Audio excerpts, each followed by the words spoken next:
Hace su ingreso el señor José Manuel Salazar Siriñax, José Manuel Salazar Siriñax, Executive Secretary of the Economic Commission for Latin America and the Caribbean, ECLAC, together with Arancha González, Dean of the International Affairs School of Paris Political Science Institute Sciences Po from Paris. And we greet those who are here connected through all virtual platforms, and we welcome authorities of the government of Chile, countries of the Commission who are with us.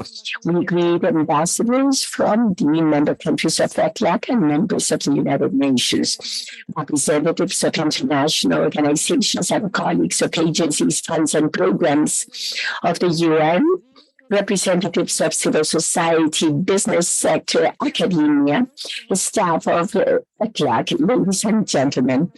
On February 25 of 1948, due to Resolution 106 of the Economic Social Committee, the Economic Commission for Latin America and the Caribbean was created. Now, it is the 75th anniversary, and we'll have a cycle of master lectures that will take place until February of 2024. To begin this cycle, we have Arancha González, Dean of the School of International Affairs of Paris, of the Institute of Political Affairs of Paris, Sciences Po. It is her lectures, Globalization and Challenges of Economic Globalization for Latin America and the Caribbean. Now I give the floor to Mr. José Manuel Salazar, Executive Secretary of ECLAC.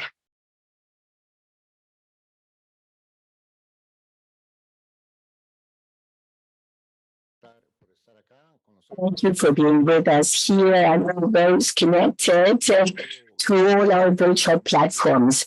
Welcome to all our friends, authorities of the government of Chile, representatives of the diplomatic corps, members of the UN system, colleagues from ECLAC, and everyone here face-to-face or virtually.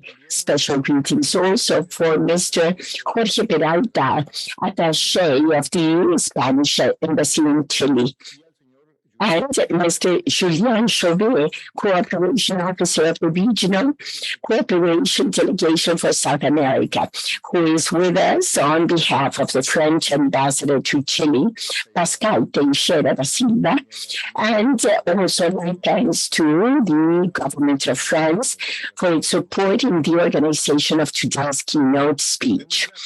I'm very pleased to welcome you to this first keynote lecture commemorating ECLAC's 75th anniversary.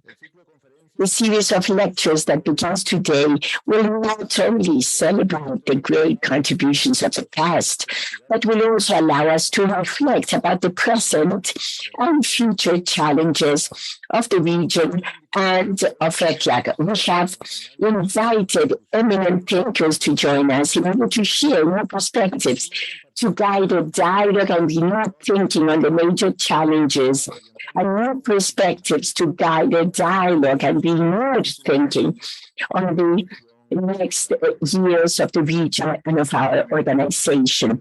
I'm pleased to share with you that all keynote speeches, master lectures will be collected in one book commemorating 75 years of ECLAC that will be published next year. That said, it is for me a great pleasure to welcome to this first conference Arancha González Laya, Dean of the School of International Affairs of Paris, of the University in Paris. Dear Arancha, we deeply appreciate your joining with us today in this year of celebrations. We are very excited to hear your keynote lecture, the first one of the cycle, Globalization, Regionalization, and the Challenges of Economic Integration in Latin America and the Caribbean. It is very appropriate that we begin this cycle of conferences with this subject, not only because of the major changes that are taking place today in the world and the globalization, but because it is a key central subject in all the historical concerns of ECLAC. Since its beginning, ECLAC not only analyzed, but also theorized the nature of the economic world system, beginning with a well-known center periphery model, and then continuing with theories like the theory of dependence and other approaches, and made practical recommendations on how to improve the world economic system in the financial and business and trade areas to be more friendly for development aspirations of Latin America and the Caribbean, and for the developing countries in general. I would like to take a few minutes to introduce our guest and bear witness of her know-how and tremendous wealth of knowledge about the subject of today. Prior to assuming the academic challenge that she now holds, Arancha was Spain's Minister of Foreign Affairs, European Union Cooperation 2020-2021. He assumed a top role, political role, leadership role at the highest level in the year of the beginning of the pandemic, the exceptional circumstances with which she had to deal allowed to reposition the country in the European Union and the world in the face of the challenges of a new geopolitical context. Among her many achievements were the launch of the feminist foreign policy promoting equality in Spanish foreign action and the presentation of a joint response strategy for Spanish cooperation to the COVID crisis to mobilize resources to support developing countries. Thanks to her leadership, many countries of Latin America were benefited from Spanish aid in times of enormous hardship. Prior to this appointment, the governments of Spain between 2013 and 2019, Arancha served as executive director of the United Nations International Trade Center based in Geneva, Switzerland. From her position, she promoted innovative topics in the field of trade policy, such as the incorporation of sustainability and climate change dimensions in business conduct and trade policies and systems. She also established women's economic empowerment among the central pillars of action and the institution that included promoting in 2017 the adoption of the Buenos Aires Declaration on Women and Trade during the 11th Ministerial Conference of the World Trade Organization. I met Arancha.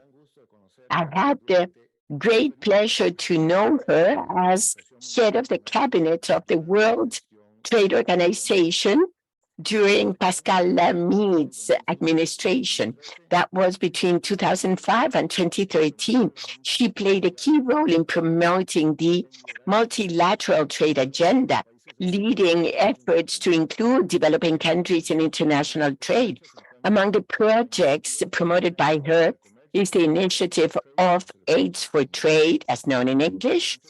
And during that period also, she promoted a strong cooperation with several agencies of the United Nations, ILO, among them where I worked.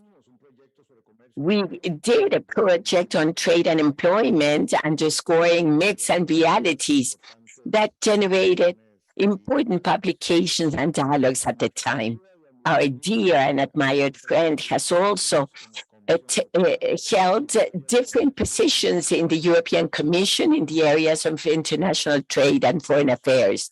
She was the spokesperson of trade and advisor to the Trade Commissioner and has a series of publications and columns and reflections in different media.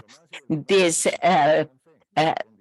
great experience in trade, international trade, makes her a tremendous guest. It will be of great interest to hear Arancha's perspective about the opportunities and challenges of the region and how the United Nations and ECLAC can help all countries in this new and challenging world context.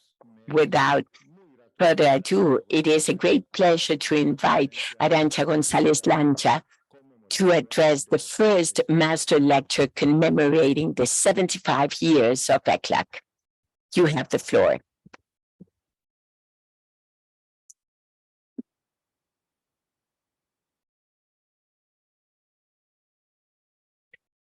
Buenos días. These are my multiple nations, my multiple areas where I belong, and I would like to value them. So thank you so much, Jose Manuel, and everyone who is present here.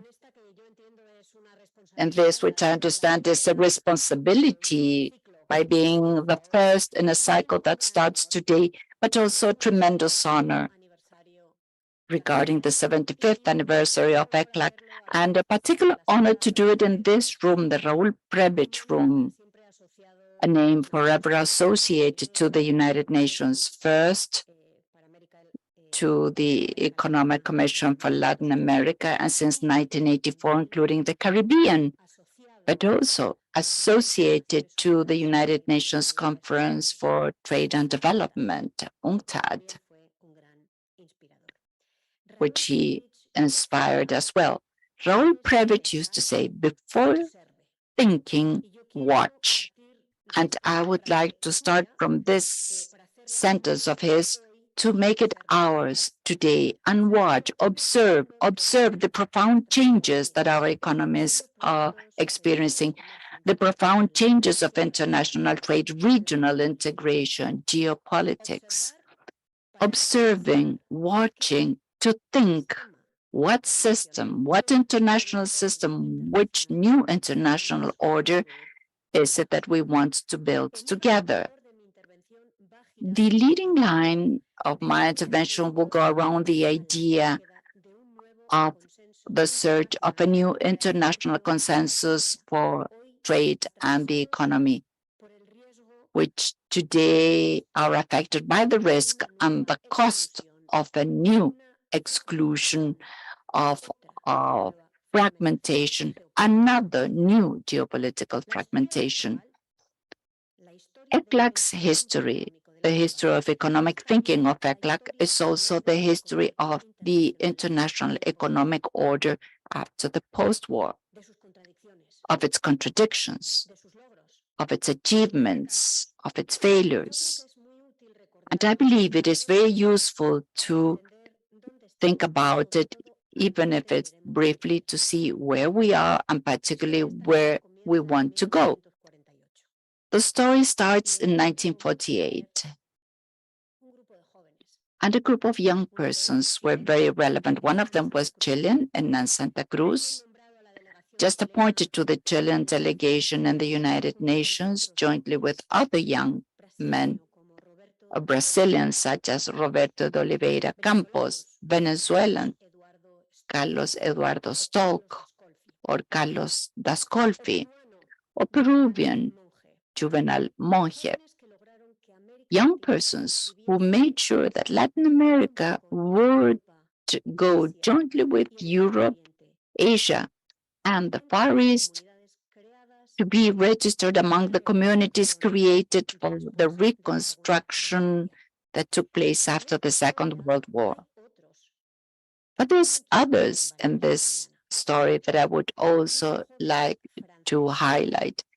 There's a young Frenchman, Pierre Mendes France, Minister of Economy of those days, the French representative in Bretton Woods, a young man who promised Hernán Santa Cruz the support of the European countries to the project of the creation of ECLAC.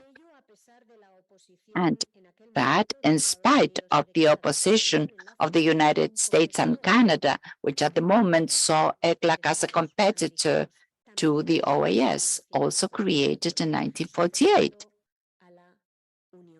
following the Pan American Union.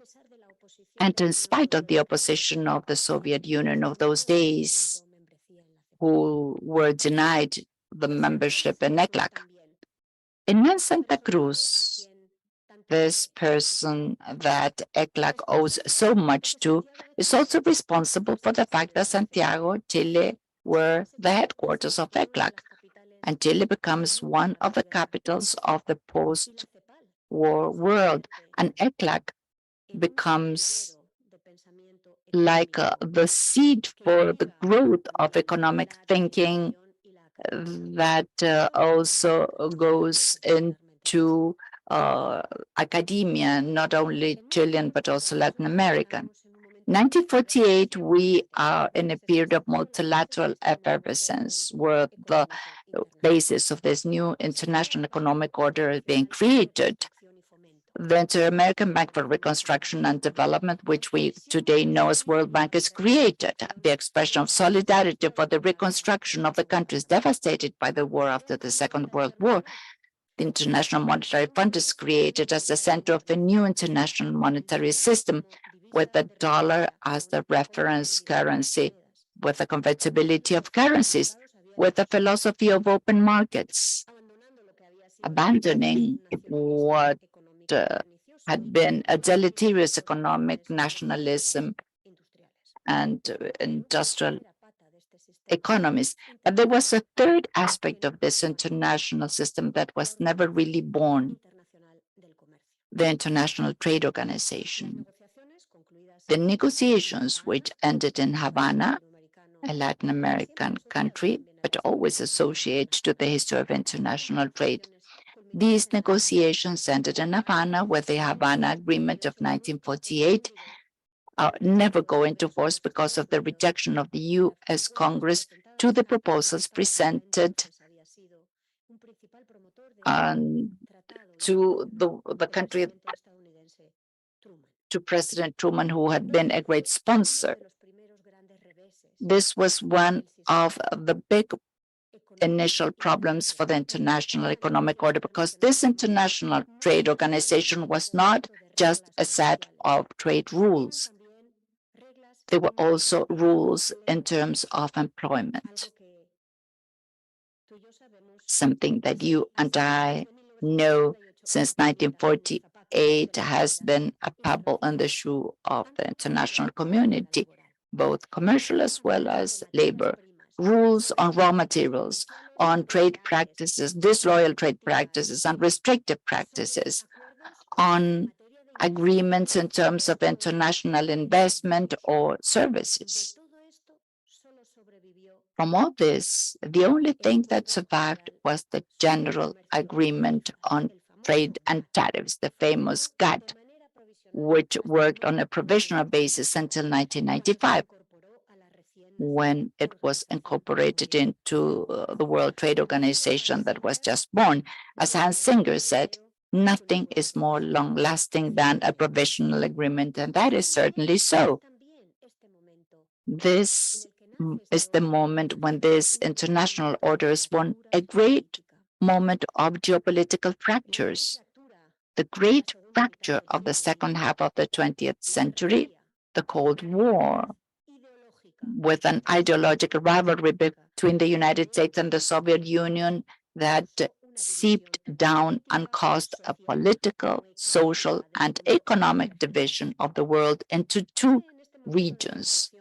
It is in this moment of the construction of the international world order that ECLAC developed its own system, its own version of the international order that I would call with Latin American characteristics. It is here at ECLAC where theories are proposed on a new labor order built based on an industrial center, an innovative center, and a periphery which exports raw material and scant technological content. A periphery with different lower levels of productivity and with little presence of the state as investor.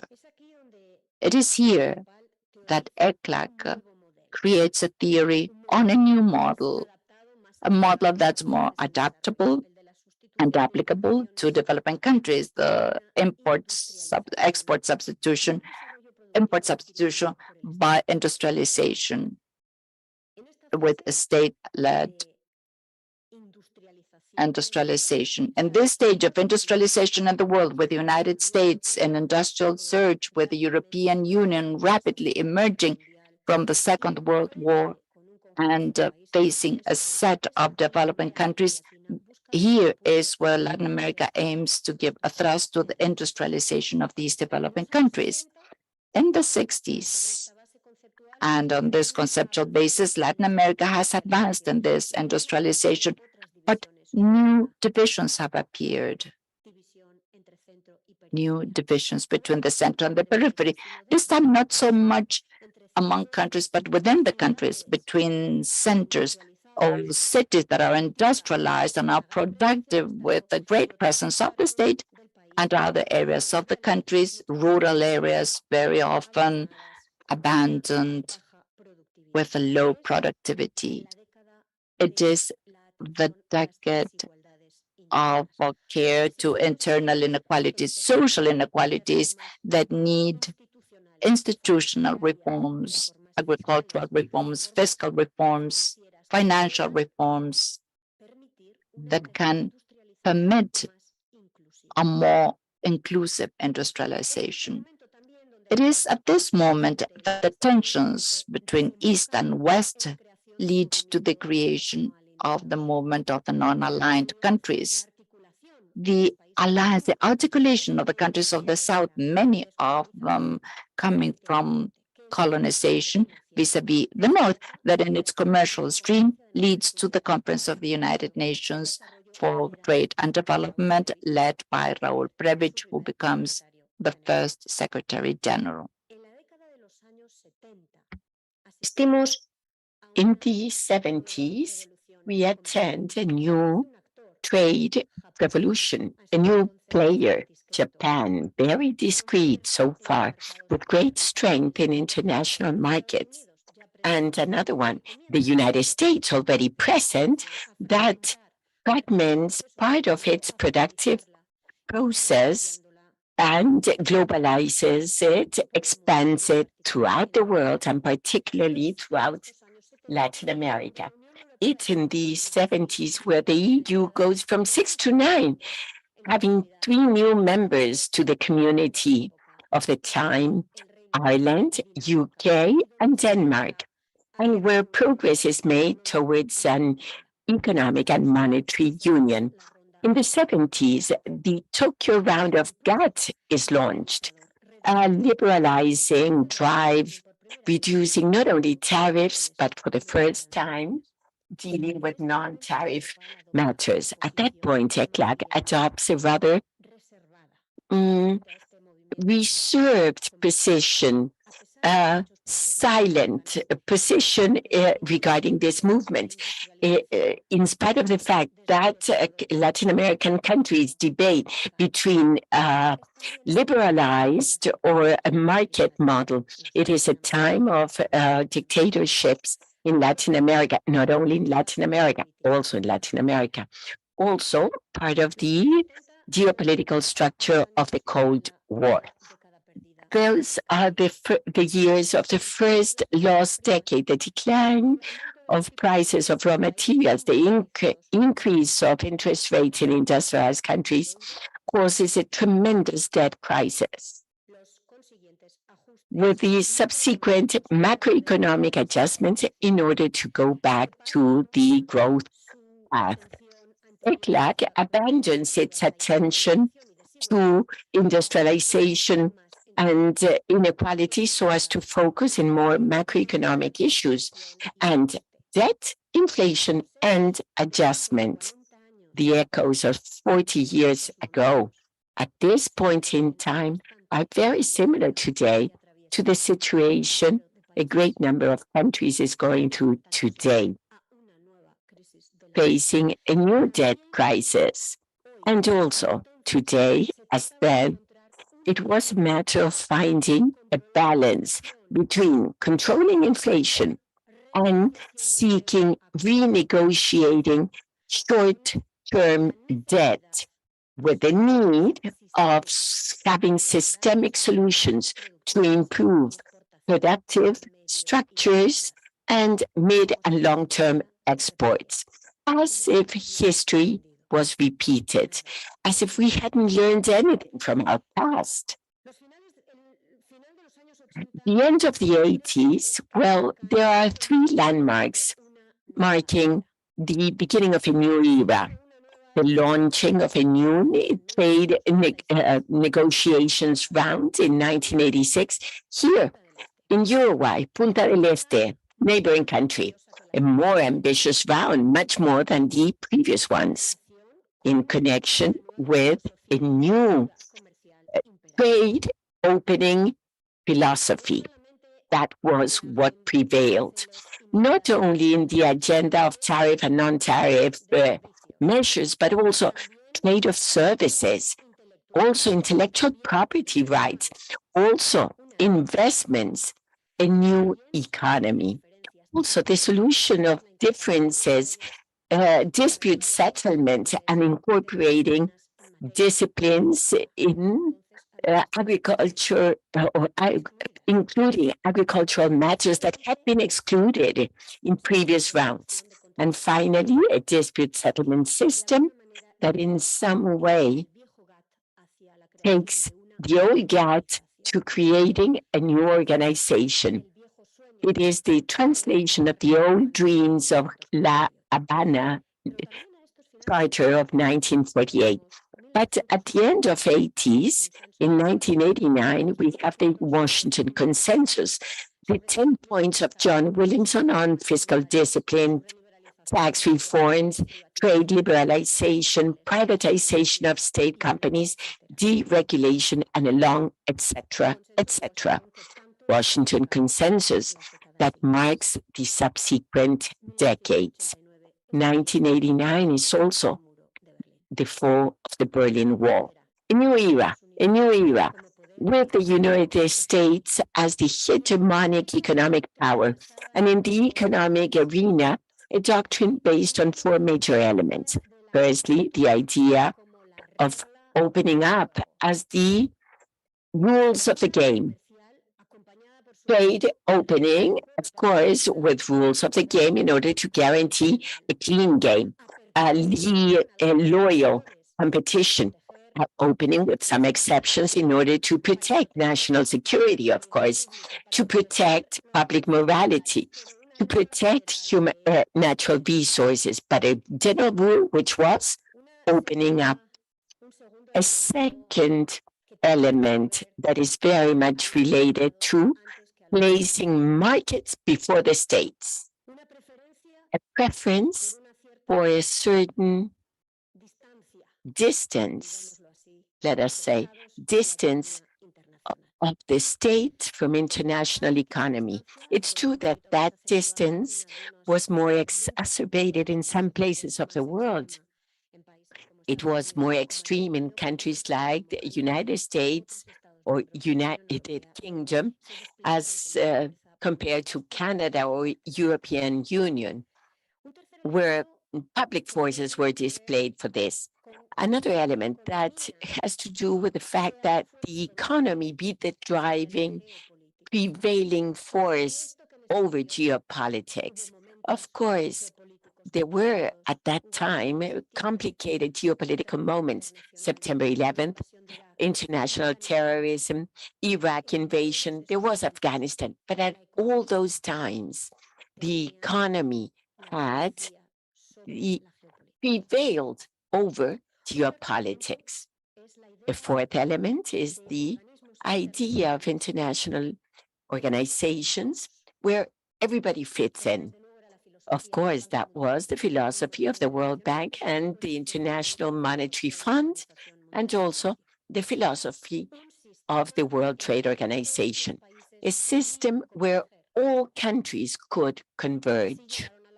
That is how you had in the World Trade Organization, Russia and Ukraine, China and Taipei, Saudi Arabia, Vietnam, Kazakhstan. It's a long, long list of countries in the World Trade Organization, everybody converging under one same roof.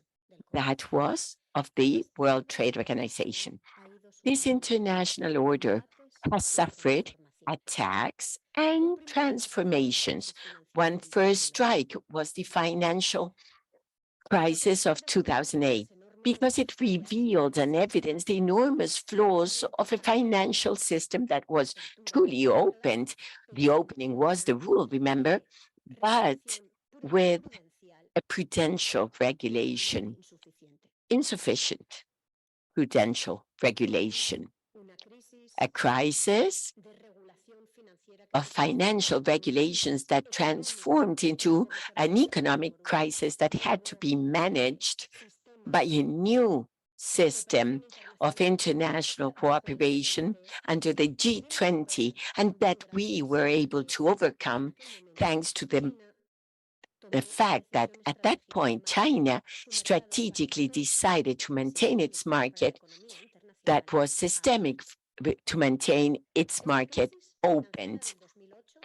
This financial crisis of 2008, one of absence of regulations, also had an impact and left enormous scars in terms of inequalities due to the lack of attention that many governments rendered to the unequal impact of the crisis and leaving the crisis.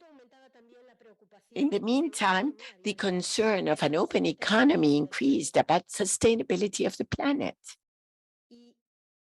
And since 2016, these strengths or these forces have rather accelerated.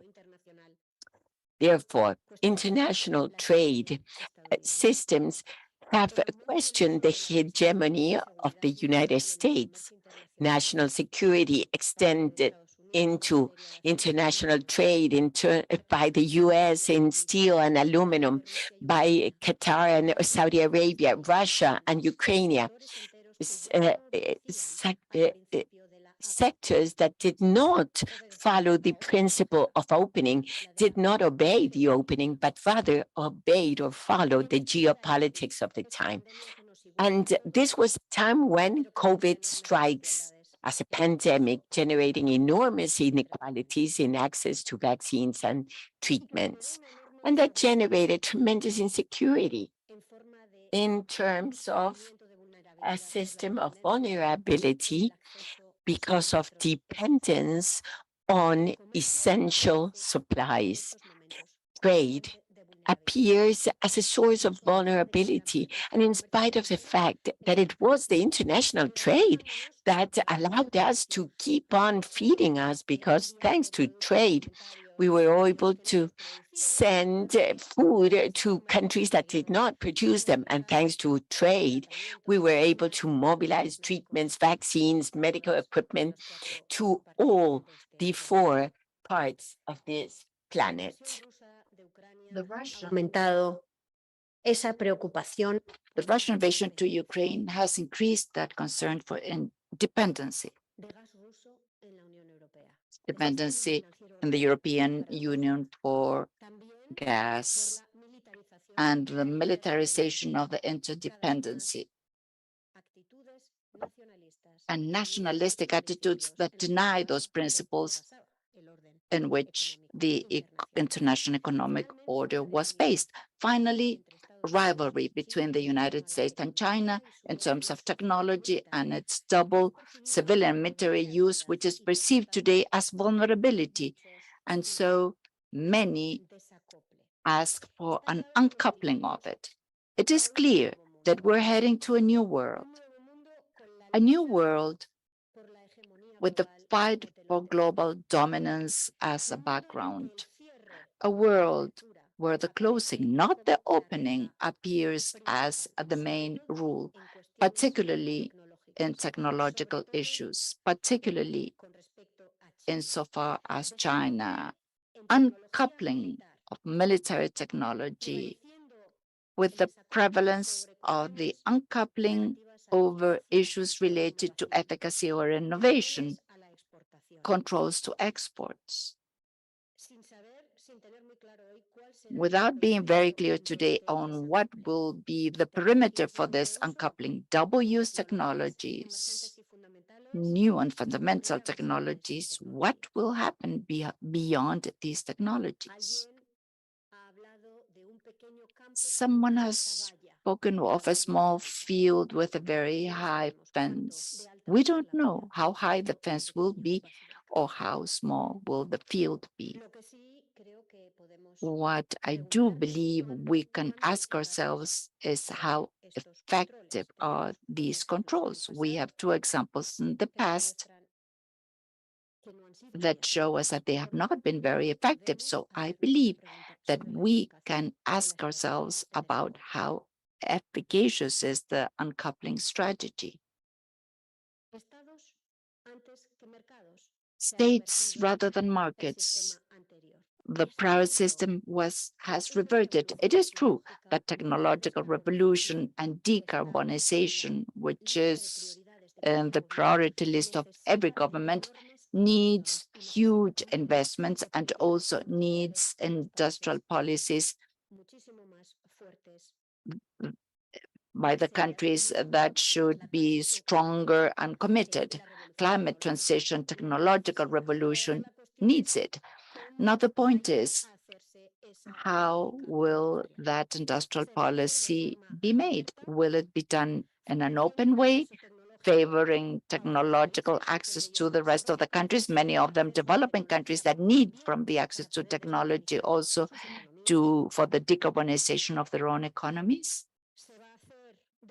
Will it be done in an open manner, considering that technology is the new way to compete? And so competitiveness will also need of this access to technology, or will it be done in conflict, going into a subsidies war? Third, geopolitics is having a rematch against the economy. I spent many years of my life in the economy negotiating trade business agreements. At that time, we negotiators told the geopoliticians, now you stay in your corner, let us manage the economy. It isn't the case today. Many economies are being directed, many economic policies are being directed by those responsible of geoeconomics. Front-shoring, near-shoring, uncoupling, so many terms that we can invent, restrictions to exports, monitoring of the investment flows. It is clear that we need a higher dose of security in the economy, but it is also true that the laws of economics have not changed. And we are reminded of it every day in a stubborn way. Finally, the risk of fragmentation of the international system, a fragmentation generated by the elections made by the governments in terms of public policies. For the moment, the figures of international trade do not capture said fragmentation, and this can give us a false feeling of safety.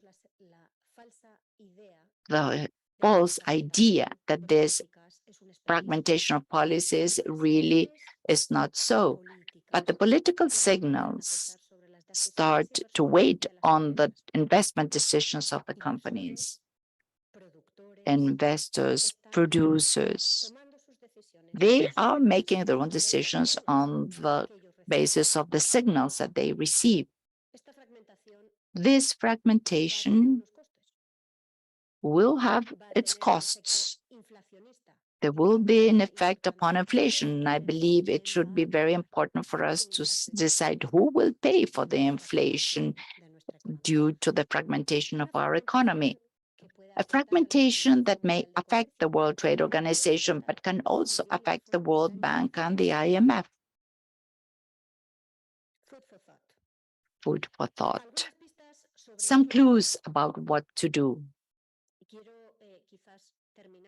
And I would like to end here with some clues about what to do, because I believe that this is the moment for ECLAC to once again show that capacity to lead in imagining this international economic system. I imagine these clues in the form of in three prongs. First of all, I believe it is important to continue to facilitate international trade, to continue to have international agreements to manage our interdependency, and to do so in a multilateral way. A multilateral system that may be will not have the mission of favoring the convergence, but rather of helping us manage the risk of divergences, of preventing that differences or trade disputes should become trade wars. I believe that's the way we should imagine this multilateral trade system. A multilateral trade system that will have to find a new balance in three fundamental issues: national security, public subsidies, and the dispute settlement system. These rules will have to be probably more flexible than what they are today. But we need these rules because without them, we cannot guarantee the access, the equal opportunity for all the members of international community in the economy. And we would be creating a new center with a new periphery. In this three-pronged approach, there's a second element, which is it's not sufficient to have trade make it possible. We have to work for it to truly happen. And this needs to deal with a long list of micro elements. The economists love the macro elements, but here macroeconomics is only valid if it comes together in a coherent way with microeconomy. We have to deal with the access of credit for trade, measures to help the SMEs, which are 98% of our economies, can participate as well in international trade. Customs intelligence, quality certification, customs infrastructure, all these will allow for a new category of players participating in international trade. Finally, in this three-pronged approach, we need measures for trade to benefit everyone. And this is not up to the ministers or ministries of trade. This is a task of coherence of government action, coherence in public policies. Many of the problems of our economies are not related to the trade policies, and they're very related to the absence of other policies, good fiscal policies, quality education, social protection networks for the citizens, which today also have to face this tremendous challenge of technological, climatic, and geopolitical transformations in our economies, and they need to be able to navigate through them. Or industrial policies that must be open, guaranteeing investments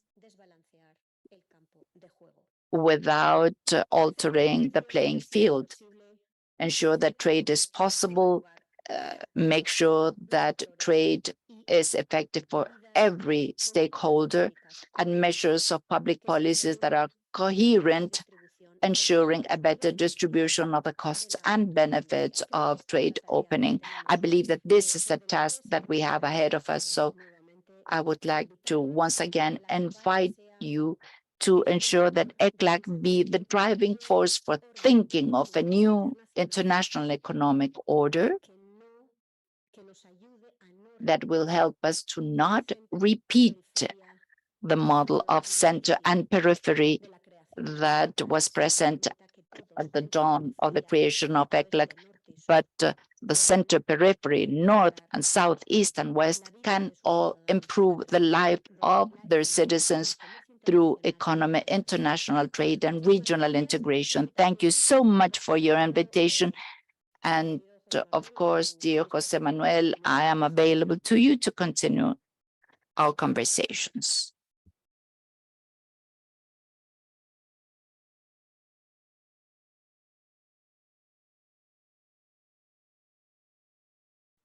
Muchísimas gracias, querida.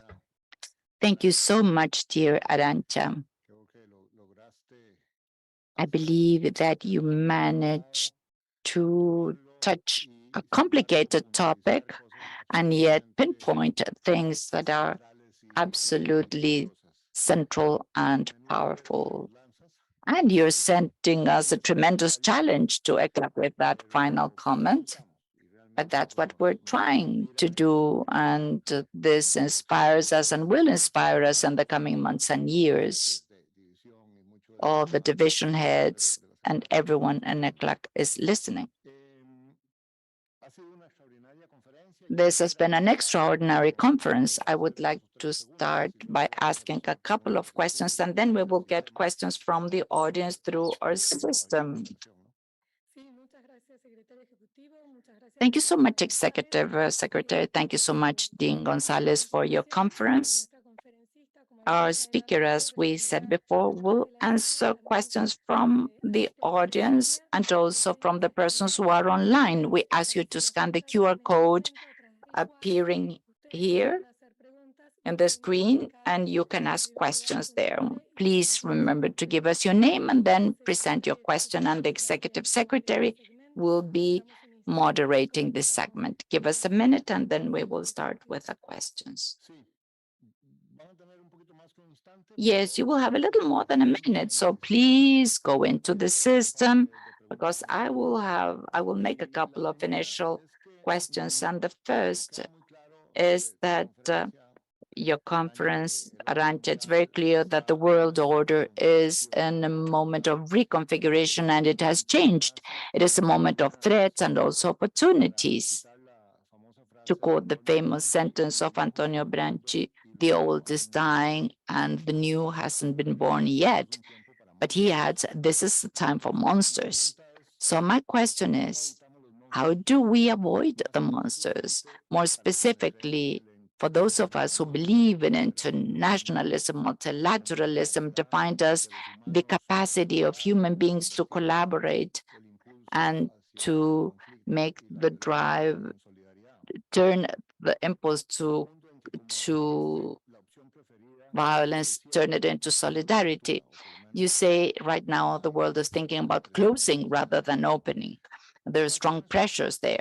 What concrete actions should we take to strengthen multilateralism, to manage frictions, as you said, to put limits to fragmentation, and concretely to strengthen WTO, institution that you care for so much and you work there and have so much experience? I believe that there's a central point that we have to reorganize, which is the articulation between the economy and security. And we need to find a way around it, because the mindset of these two communities is very different. The mentality of geopolitics or security is a mentality which is zero-sum. The mentality of the economic community is the mentality of the win-wins. It is clear that economic communities cannot ignore this dimension of security. It's also true that the security community cannot simply repeal the laws of international economy. No, you need to find a match between the two communities. Both are in the heart of any effort that we may undertake to reform the World Trade Organization or change the international economic order. We are living in a time of strategic competition. You need to be enlightened, smart, starting from this baseline. The question is, are we going to be safer or more secure, cutting down on interdependencies or managing them better? And I raise the question because we need to answer. We need to answer this question.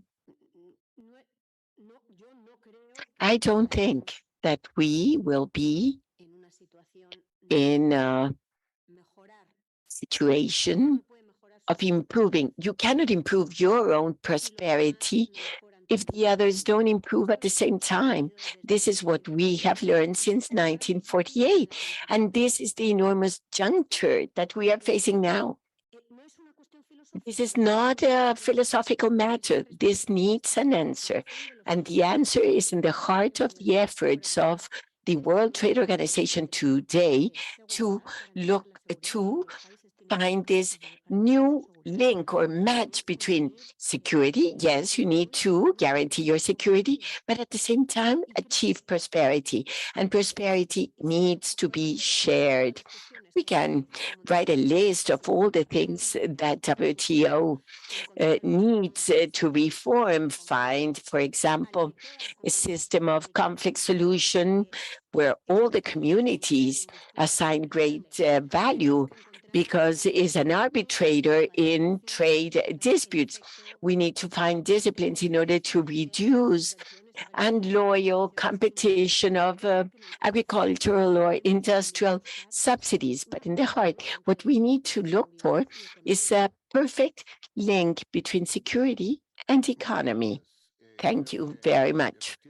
Yes, I think that there lies one of the main tensions or stresses, and it is an enormous topic. A second question is derived from the first one. What do you recommend that countries of Latin America and the Caribbean should do and raise to be more proactive in this reconfiguration at this very complex time with all those tensions between commercial and geopolitical blocs? What can Latin American contribution be to strengthen this multilateral system? Because if we see it today, currently, in a very enlightened manner, as you say, the region doesn't seem to be very united insofar as proposals on this line.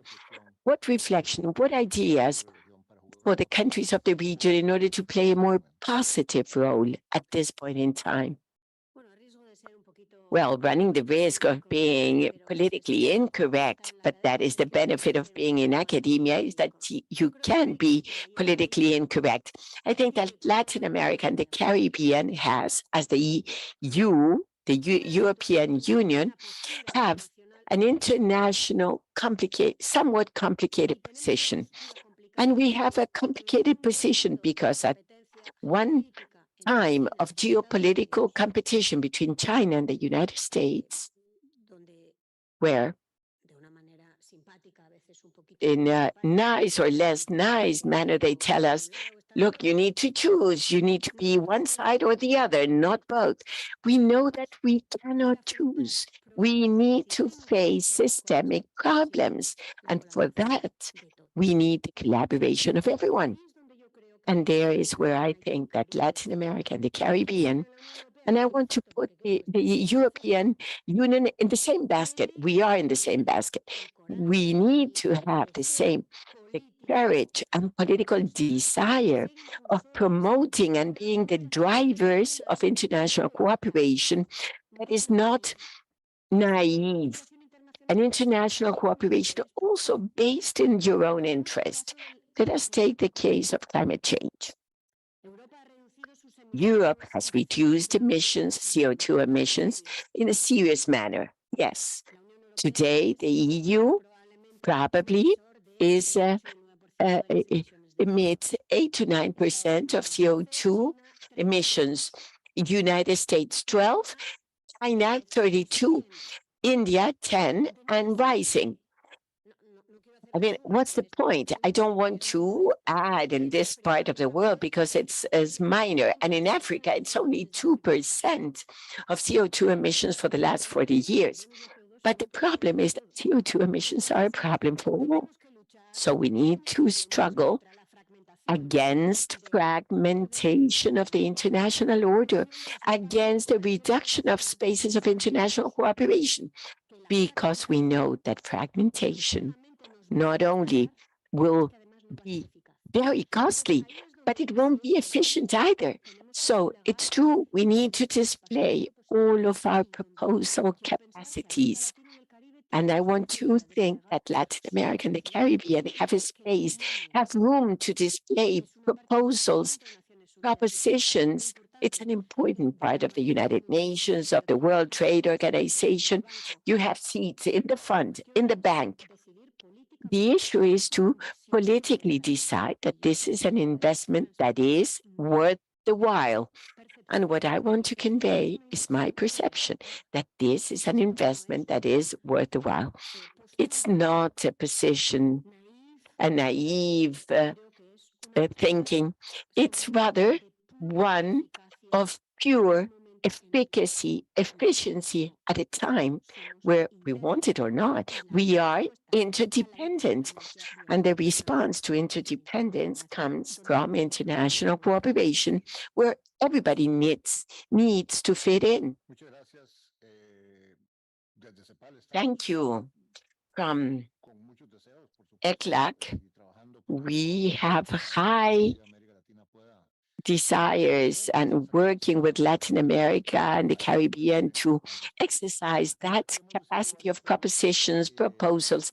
And we have received now several questions. One is from a former colleague of yours, Alejandro Jara. How should WTO be reformed in order to prioritize the challenge of climate change? Well, climate change is an example of why do we need these spaces of international cooperation. The Paris Accord on Climate Change, which was a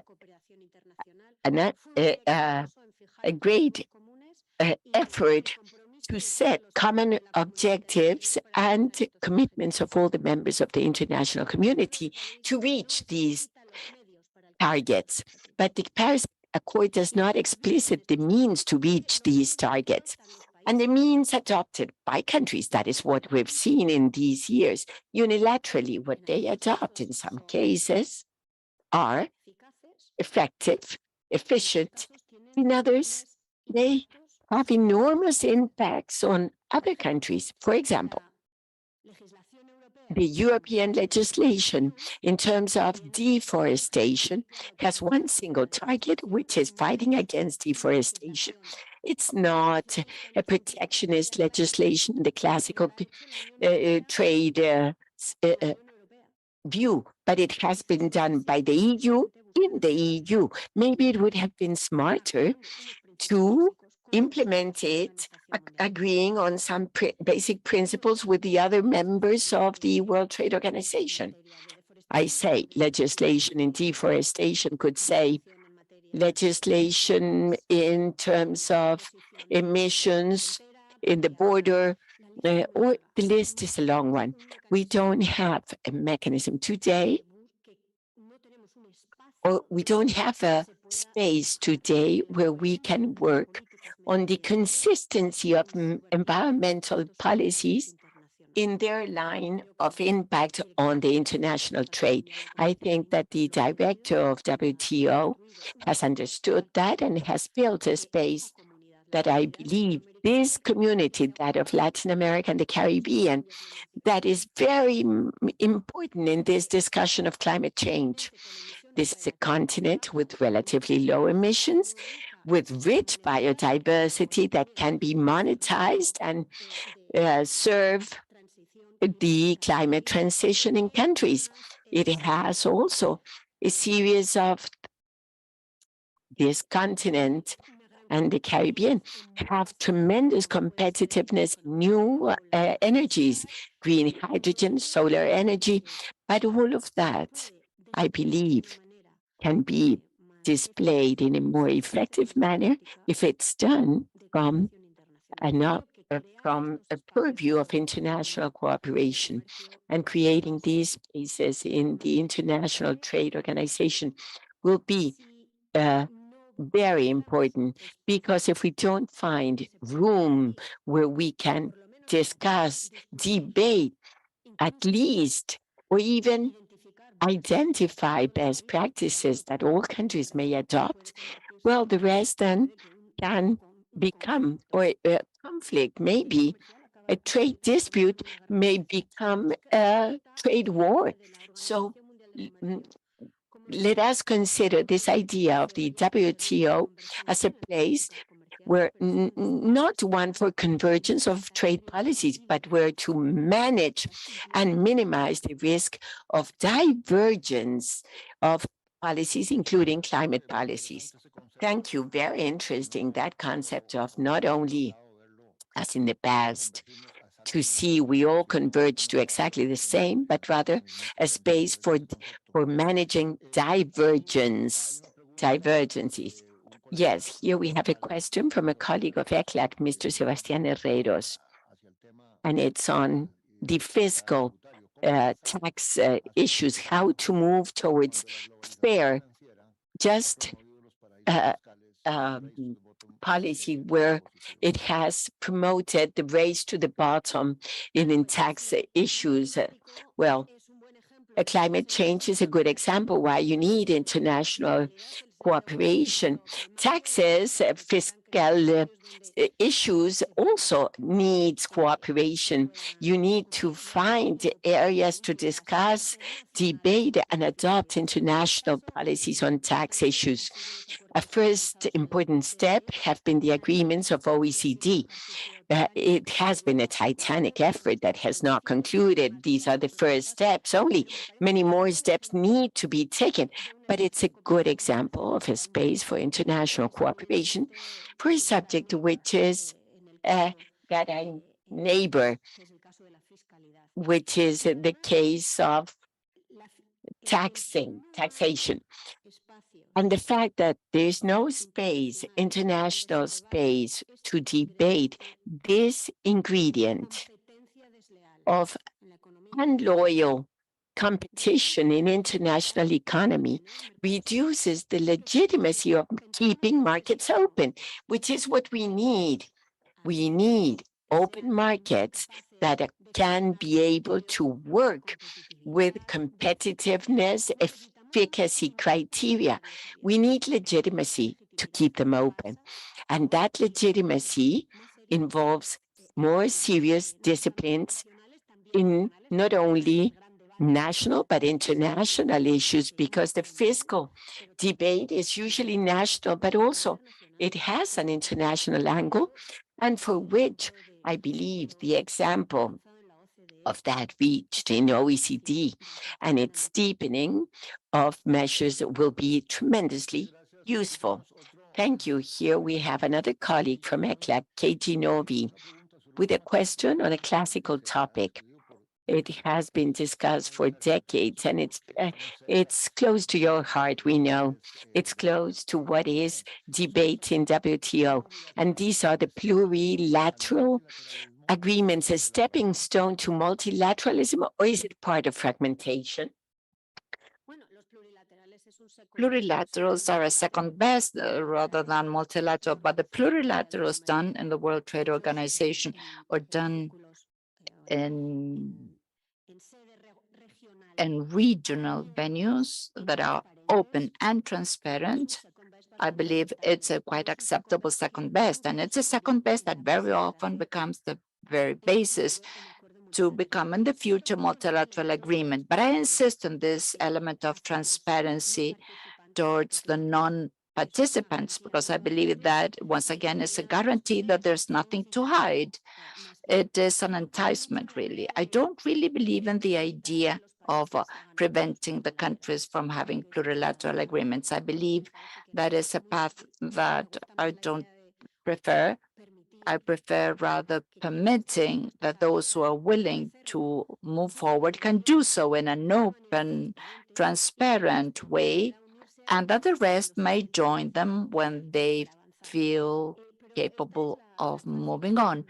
But this is the classic discussion in organizations where the decisions are adopted by consensus between looking for efficiency or competitiveness or legitimacy. Sometimes an excessive legitimacy prevents efficacy, and the point is to find a good balance between legitimacy and efficacy. Thank you very much. A question from Mario Matus, a former colleague of yours and mine and great friend. The main tensions are between the United States and China. Is it possible to have a global process to manage the differences without some prior understanding between both economies? What I believe is that we need to help managing the differences between China and the United States. We cannot act on their behalf, but we can help the management of said disciplines. And those differences are profound, and they're quite serious, and we must acknowledge them as such. We should not minimize them or consider them to be minor. We can also expect to resolve them ourselves. But I do believe the international community has a role to play, and particularly countries like, I believe this is a moment of middle-sized and small, open economies that have a lot to lose if the world is fragmented and have to do very much to prevent it from fragmenting.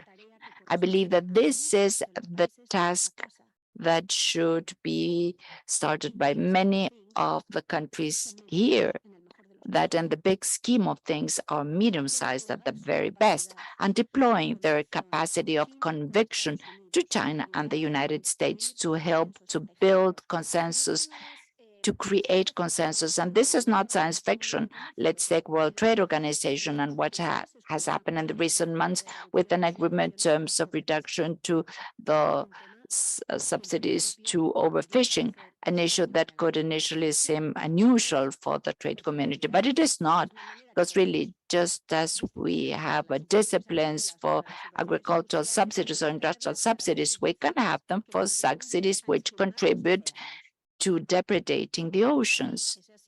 Well, that has been a debate where a large number of countries has been able to get China, the US, Russia, and Ukraine be participants to this agreement. So I truly believe right now in the task of small and medium-sized countries, open economies, economies that have a lot to lose in a fragmented world. But if that is the case, we need to put all the meat in the grill. We have many good questions. It's very difficult because we'll not be able to answer them all. So thank you for your participation. There's one here that it's a classic, and I believe we all share. It's been a fundamental concern of ECLAC. How could one reactivate the regional integration of Latin America in the current context? Well, the recipe in Latin America is not very different from the recipe in the World Trade Organization. We have to build around topics where there is a certain convergence. What happens is that in this continent, as well as my own continent, we are Cartesians. And this Cartesian inheritance is very heavy for us. We love to build cathedrals, and cathedrals have doors and windows and pinnacles, and they have gargoyles, and it's a very beautiful construction. But there are some that take such as Gaudí's that we're still waiting for it to be concluded. The heirs of this Cartesian approach love beautiful, complex concrete and large constructions, but maybe it's not the time for that. We should have a more modest ambition and build there where it is possible to build, finding points of encounter where we can find them today. I believe that climate change, I want to go back to sustainability, the protection of biodiversity, the protection of the oceans, water, renewable energies. This is a space where everyone fits. So it might be easier to start the construction of the future cathedral of regional integration in Latin America based on these issues, where maybe finding consensus will be easier and build around that. We are in a moment in which every construction, no matter how small, needs to be welcomed because it is very complicated. Thank you very much. Great piece of advice. This is an anonymous question. How should How should you get the system of dispute settlement and the WTO work better? How should it work? I believe that the dispute settlement mechanism WTO is one of the major achievements of the multilateral trade system. And it is one of the great differential elements of WTO and international trade as compared to other areas of the international order. That's how the companies feel it. This system is done for the corporations of the countries through a dispute settlement system among the states may find a relatively fast resolution to trade conflicts. Now, currently, there is no consensus of maintaining the system just as it works today. That is why the system has been paralyzed, and we need to find probably a new arrangement. And I would say then that new arrangement and that finding of flexibility that the system lacks today, the most important thing is to maintain a system that is binding for the members. Because if it is not binding to the members, if each one complies, if they so wish, with the resolution, then that is not a dispute settlement system.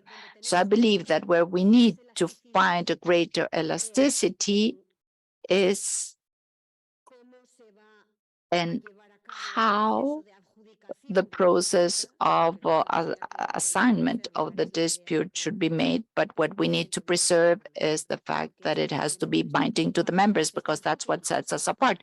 Now, it is true that there are elements where we can introduce flexibility that have not existed so far, that make that the members that don't feel so comfortable with the system today because they feel it is overly intrusive, that they may feel a bit more comfortable. But I insist, what sets it apart from the rest is that it is binding. If that disappears, then there is no dispute settlement system of the trade system. That is something that we need to take into account. Understand there's someone in the room, Héctor Azael. He was director of trade and the journal of ECLAC, and he cannot connect. Héctor, so we will make an exception. So please go ahead and ask your question with the microphone.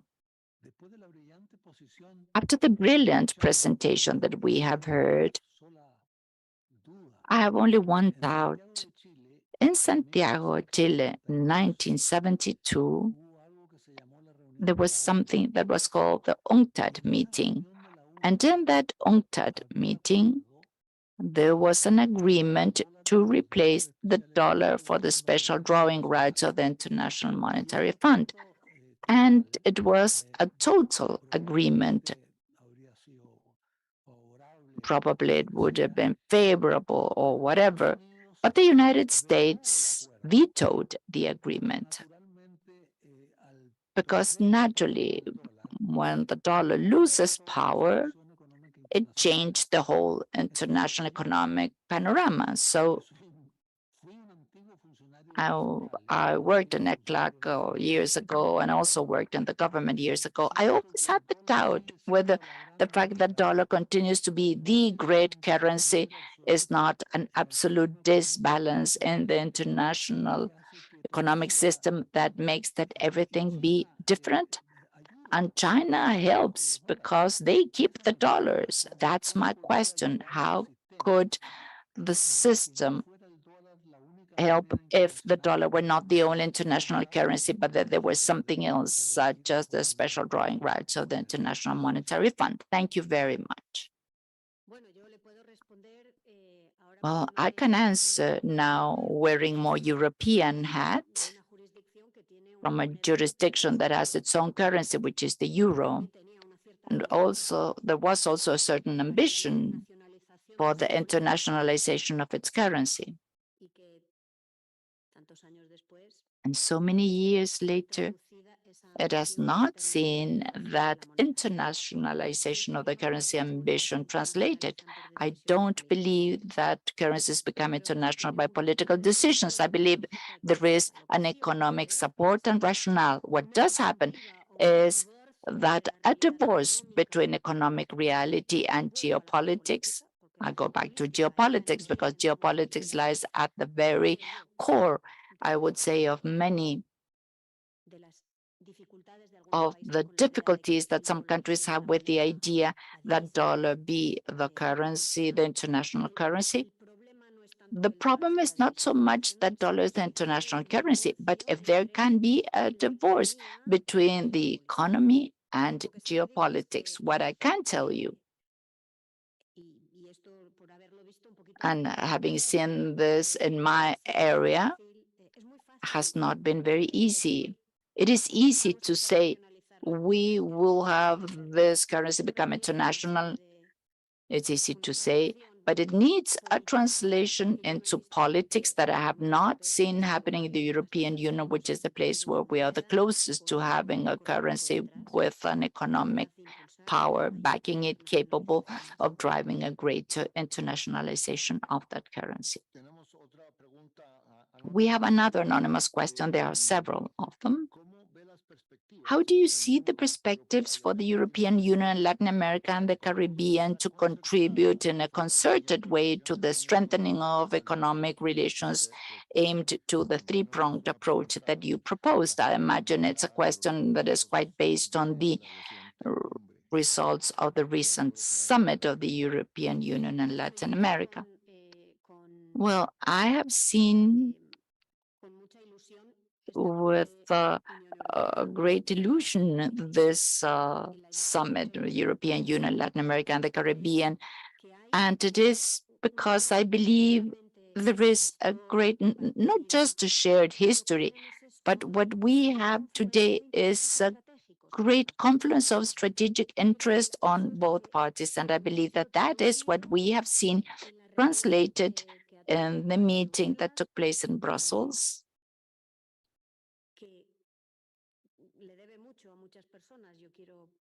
That it owes to many people on the European side. I cannot speak on the side of Latin America and the Caribbean, but on the European side, I believe that it deals with the High Representative Josep Borrell, who has put great interest, much attention, many trips, many visits, much contact, and the European chair of the president of the European Union with Spain and Portugal, two countries that taking European Union very seriously. I believe that we're also discovering the need in the European Union of having closer relations with our partners, that they should not be based only from history, but based on what we can do together.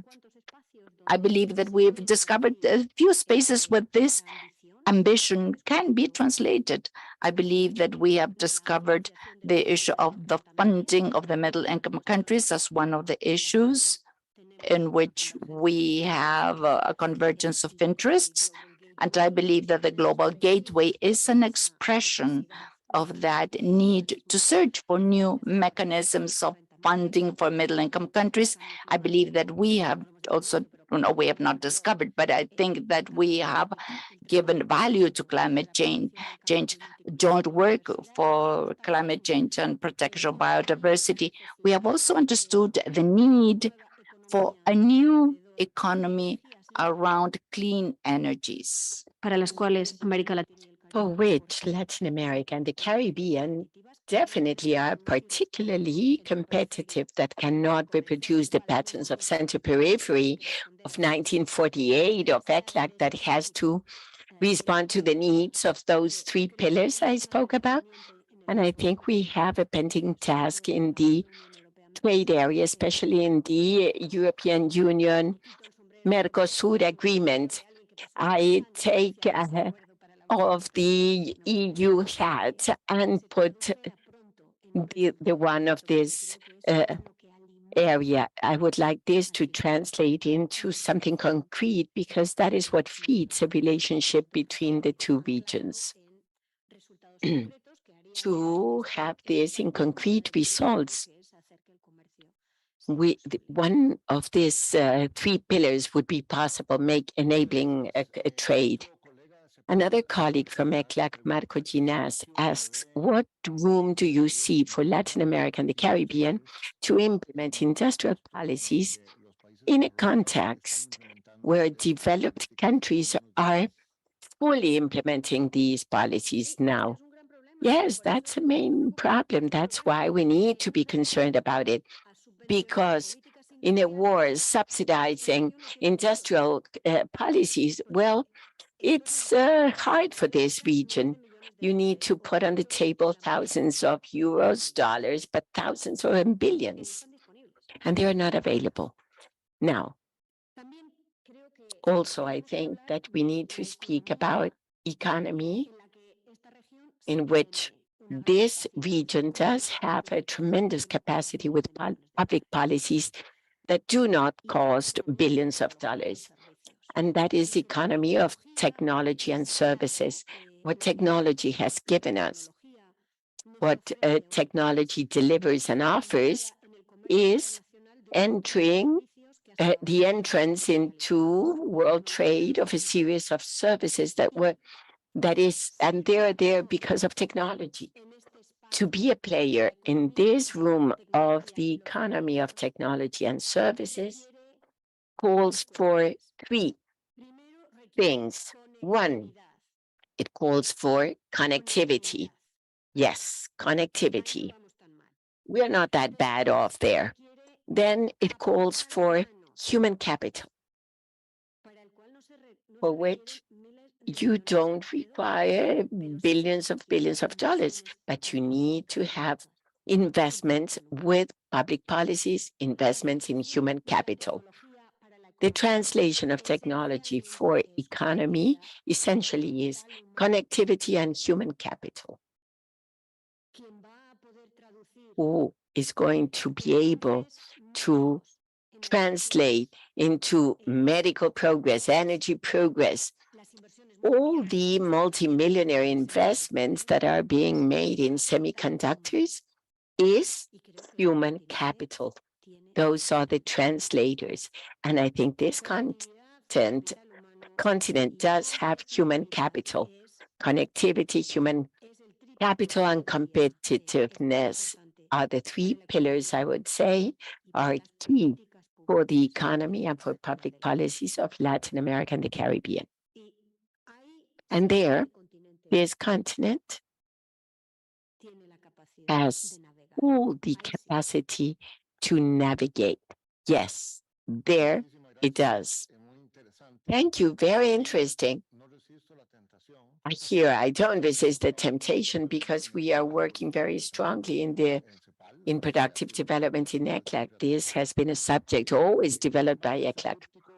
And in addition to that triptych or three pillars with which I fully concur, and we are thinking a lot about how to have policies not costing billions of dollars, not industrial policies, but rather cluster policies based on these productive development policies among key players. It's not very expensive to convene them, have the processes, and bring them together.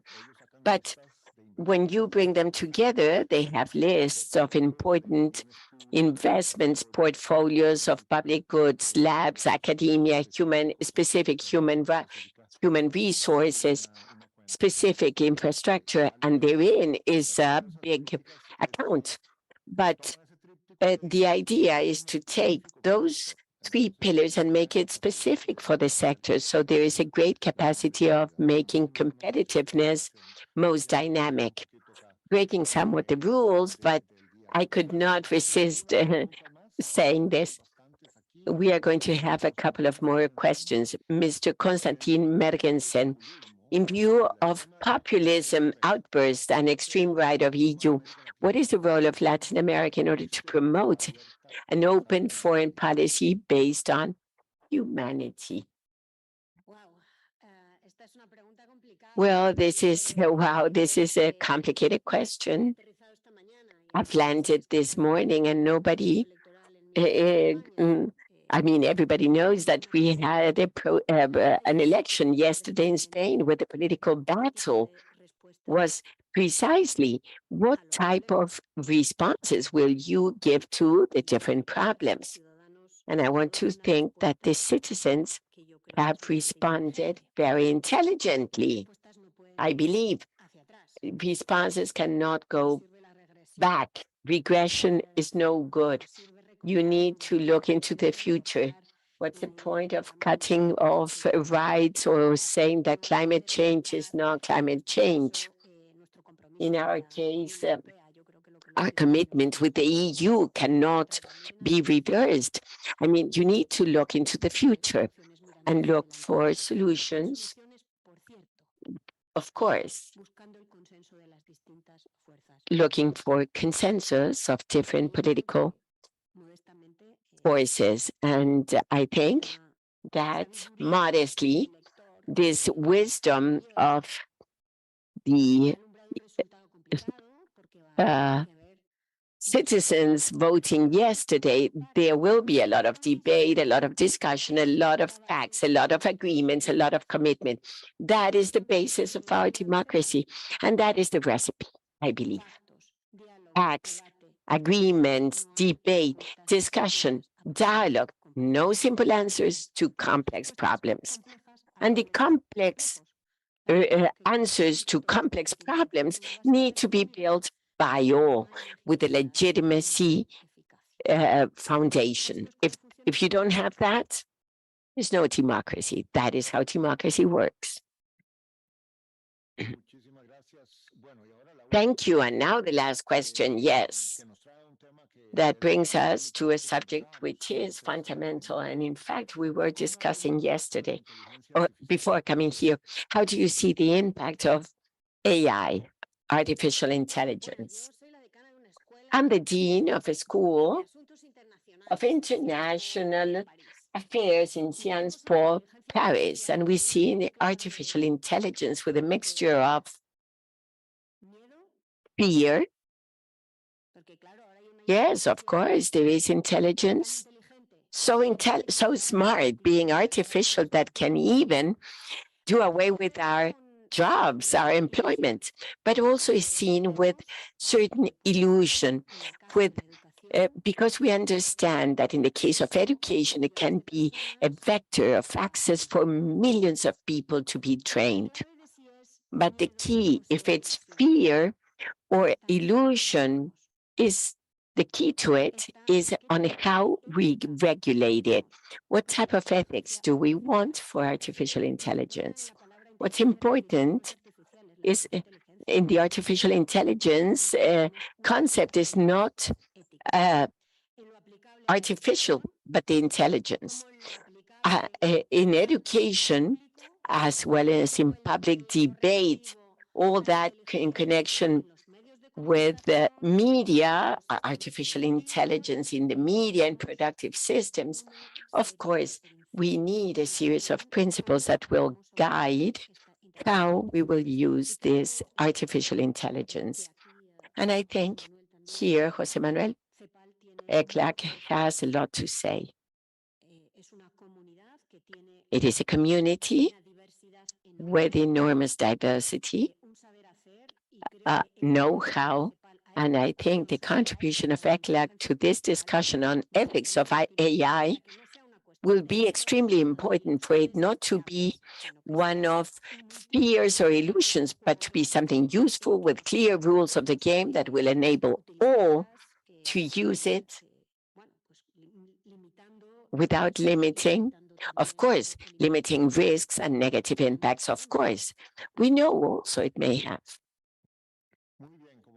Well, thank you. As I said, it was the last question, a key topic of the present and of the future, and very appropriate to finish an extraordinary conference, an extraordinary dialogue. Great applause for Arancha.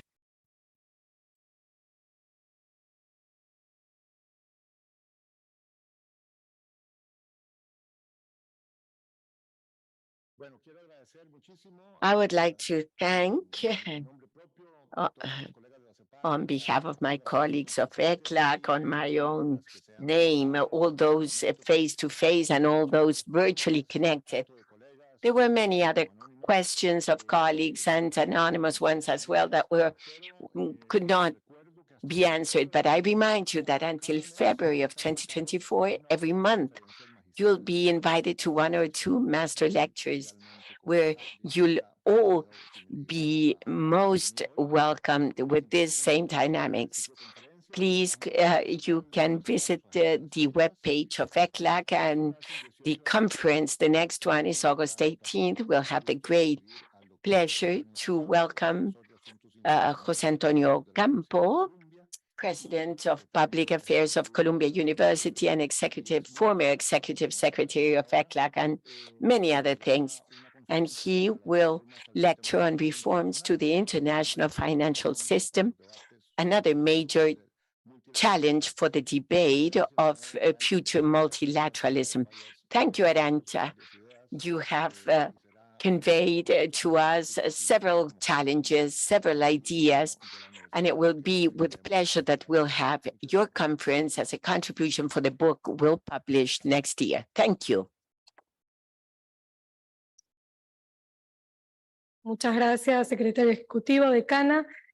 Como decía el secretario ejecutivo, los invitamos. Thank you. You're all invited to visit the webpage of ECLAC, the program of lectures for these 75 years of ECLAC. And those of you here, you are invited to the hall now. Thank you very much.